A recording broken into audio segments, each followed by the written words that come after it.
बुड्ढे, ये पकड़ पेन और चुपचाप चेक पे साइन कर दे, नहीं तो तू मुझे अच्छी तरह से जानता है तेरा क्या हाल करूंगी मैं।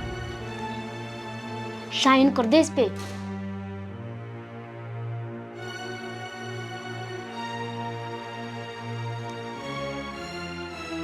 चुपचाप यहीं बैठे रहना।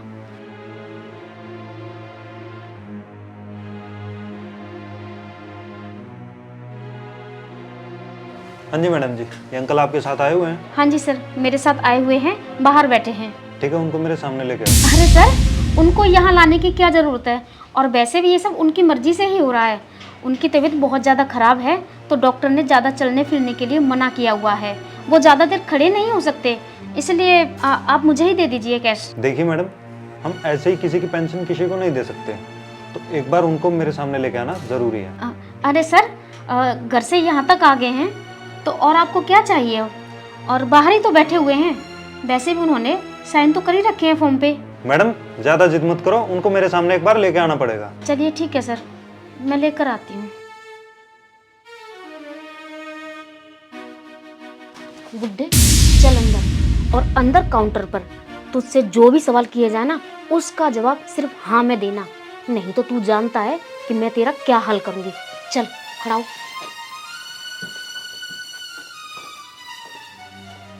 लीजिए सर, मेरे ससुर जी आ गए हैं, पूछ लीजिए आप क्या पूछेंगे। हाँ जी अंकल, आप गिरधारी ला लो। ये साइन आपके ही हैं?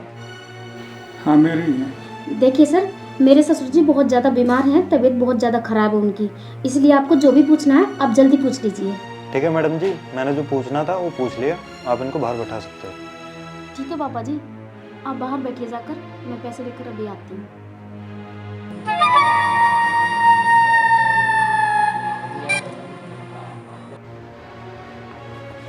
ठीक है जी, मैं आपसे बाद में बात करता हूँ।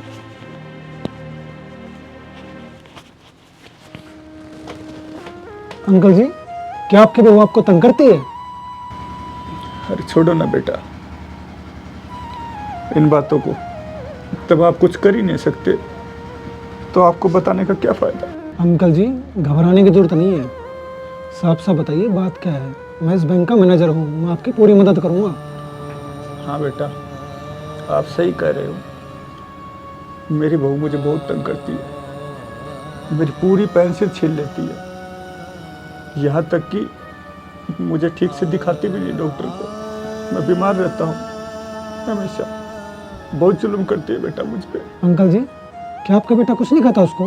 अरे बेटा, अगर मेरा बेटा ही सही होता तो ये दिन नहीं देखने पड़ते। वो खुद बहू का गुलाम है, मुझे खाना तक नहीं देती, और वो मेरी बहू को कुछ नहीं करता बेटा, कुछ नहीं करता। जिंदगी से परेशान हो गया बहुत मैं। ठीक अंकल जी, आप यहाँ बैठो, मैं भी आता हूँ। रुको, ये पैसे इनको नहीं देने।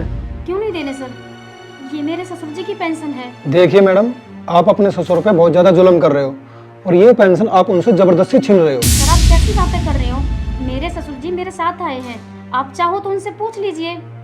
पापा जी, एक बार अंदर आइए आप। मैडम, आप कैसी हो और अपने ससुर के साथ कैसा व्यवहार कर रही हो, मुझे सब पता चल गया। अरे आपको तो शर्म आनी चाहिए। किस बात की शर्म, आप मेरे से ऐसे बात नहीं कर सकते। देखिए मैडम, बात तो मैं इससे ज़्यादा कर सकता हूँ। आप अपने ससुर को टॉर्चर करके इनकी पेंशन छीन रहे हो, इस जुर्म में मैं आपको पुलिस में पकड़वा सकता हूँ।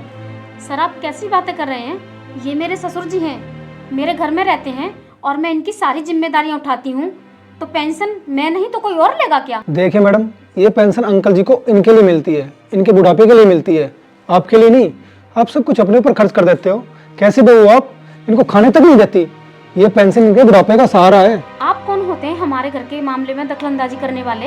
ये हमारे घर का मैटर है, बताओ ना पापा जी आप ही। तुम मुझे किस मुंह से पापा जी कर रही हो? जुल्म से ज्यादा हो लिया, तब मुझे बताना पड़ा। आज मेरा घर का मामला बाहर आ गया, पर तू अपनी हरकतों से बाज नहीं आई। बुड्ढे, मैंने तुझसे क्या कहा था कि बैंक में अपना मुंह मत खोलना। तू घर चल, तेरी खबर तो मैं घर चल के लेती हूँ। मैडम, ये बैंक है, आपका घर नहीं। यहाँ ऊंची आवाज में बात मत करो। बेटा, मैं अब घर नहीं जाना चाहता, मुझे किसी वृद्धाश्रम में छोड़ दो। और मेरी सारी पेंशन वहीं आ जाएगी, वृद्धाश्रम में दे दूंगा। मेरे जैसों की अच्छे से सेवा हो जाएगी बेटा, अच्छे से सेवा हो जाएगी। ठीक है बाबा जी, आप आइए।